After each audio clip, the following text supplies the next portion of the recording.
What's up? Look at this beautiful clean desk. Yep, I did some cleaning. I've been working on the room, which I'll show you guys in a sec. Yesterday, I did my maiden flight. Technically did 2 flights yesterday. Did the first flight with it, felt out how it flew. It already had PIDs set in it from the last quad, but no 2 quads fly the same. And as I continue to progress in flying in my change of style, you kind of want to adjust the PIDs in Super 8s and all that fun stuff to get it to fly the way you want. So I ended up doing 2.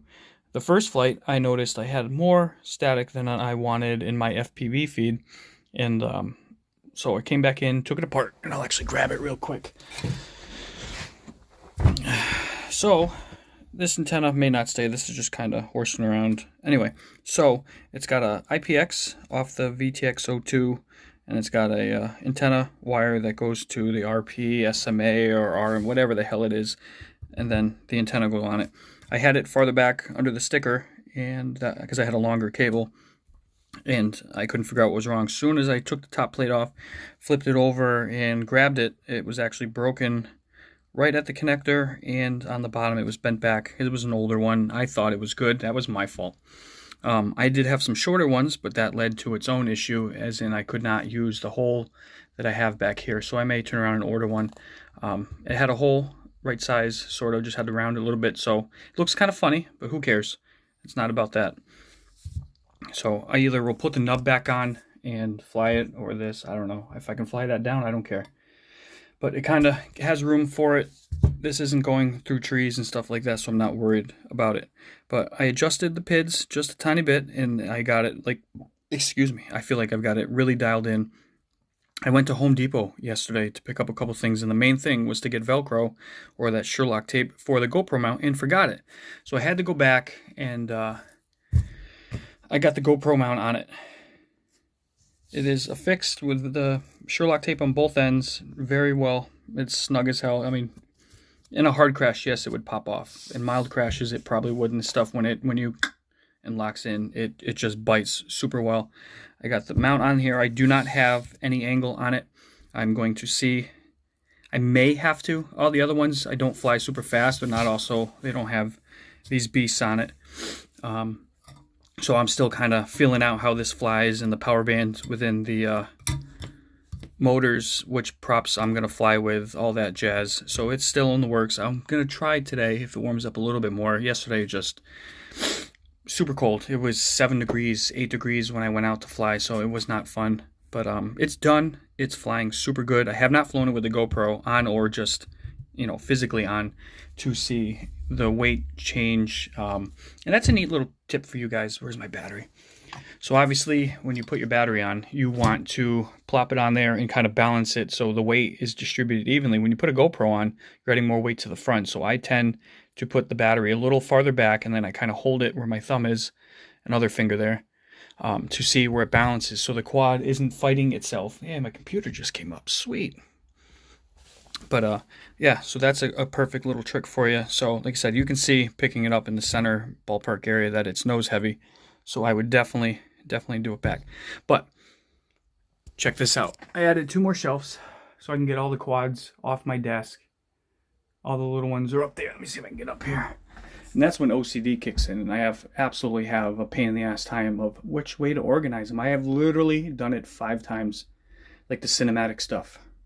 Here, I was going to do a whole thing, but I needed the room to put these because I didn't want to put them down there because I want to put parts and stuff when I'm building or whatever. And then technically there should only be 3 up here, but I'm cramming 4 of them up there. This guy, let's see if I can get him back up there without knocking anything over. Let's see here. Yeah, see? This is what drives me nuts. This is why I don't like doing it on film, because I'll have a freaking meltdown.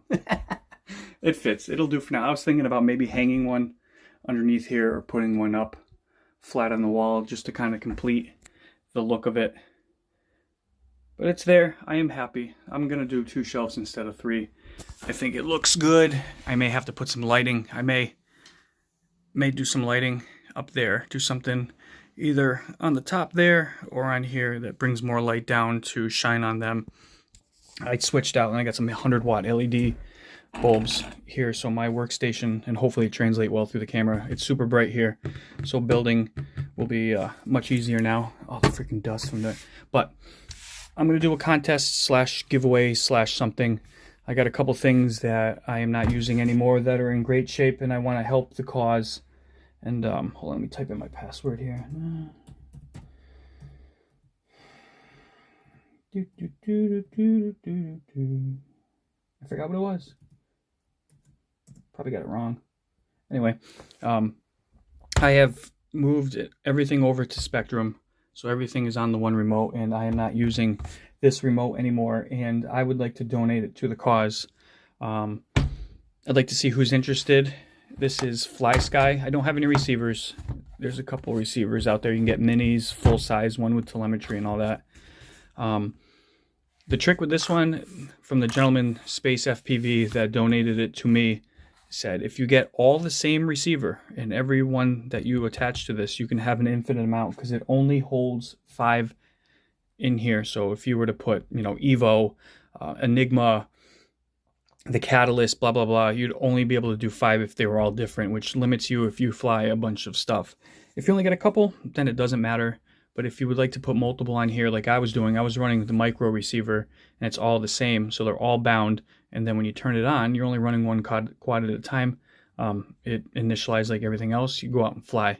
It's got a cool touch screen on here, so you can adjust your points and stuff like that. It's got some cool. Let me see if I can turn it on. Oh, my switches. That's cool. It's got a little safety thing. Let me put it down here so you can see it. So you can have these change. You can change them to whatever color you want. It's pretty cool. I think this one does it too. That's actually really yellowish orange with the camera. If I go down lower here, put it on the floor down here. So it changes color. Setup with this is easy. Like I said, SpeedyBee app, of course. But I'm going to donate it to the cause. I'm trying to come up with maybe a little challenge or something fun if anybody's interested in it.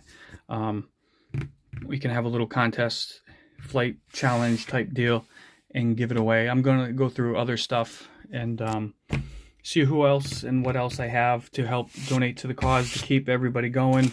Reese, I sent you a picture, FPV. I don't know if this helps better than the picture. There is probably 15 sets, biprop, triprop, quadprop, and different kinds in there, which you'll have a field day messing with. So we talked about it. These are yours if you want them. Your camera's back there. Now I just gotta figure out what I'm gonna put. Yeah, excuse me, I'm freaking coffee burping. What I'm gonna put up there to add. I might put my soldering iron. I don't know. Who knows? But I gotta work on the bathroom a little bit. Continuing on the walls. That's an ever-going project. The homes here were built by a company named Star, and all the lower walls like this, if I can do it, it's actually cement. It's probably this thick, and then it has plaster over it, so you get the smooth, and then it's painted. So my bathrooms look like that, and my dad had older walls, linoleum type stuff, and I peeled it off. It made a bunch of cracks, and not cracks, but pulled away from the plaster, so it needs to be smoothed out. And a couple weekends ago, I painted, and must have been moisture from somebody having a shower earlier, or moisture in the plaster that I used to skim coat, and it kept bubbling up. So I've got the bathroom back to freaking ground zero again. Picked a new color. We're gonna try some other things. So we're just never ending with that bathroom. But yeah, it's interesting. And with these walls, you know, talk about craziness. The Wi-Fi, the router thing used to be in this room, and with the door closed, and if you're all the way in like the other end of the house, the Wi-Fi doesn't like getting that far. Does not like. Moving it in the living room made a world of difference, but still, it's like a freaking jail cage for it. But on that note, I'm gonna charge up a battery, see if I can get out, work on some editing stuff, get the bathroom done, try to relax. Thank God I got tomorrow off. So thanks for following along. Thank you for listening to me rant. Any questions, if you ever need help with anything, I do intros, outros. If you have tuning questions, I mean, by all means, that is why, man, the dust. That is why I'm here. That is why I created the channel, for an outlet and to help everybody, especially getting into the hobby. So that way you have somebody you can talk to help make decisions, to not overbuy things that you don't need, to find what works for you. And yeah, to be some entertainment and get a laugh out of some of the goofy shit that goes on around here. So on that note, 10-minute mark. Peace out.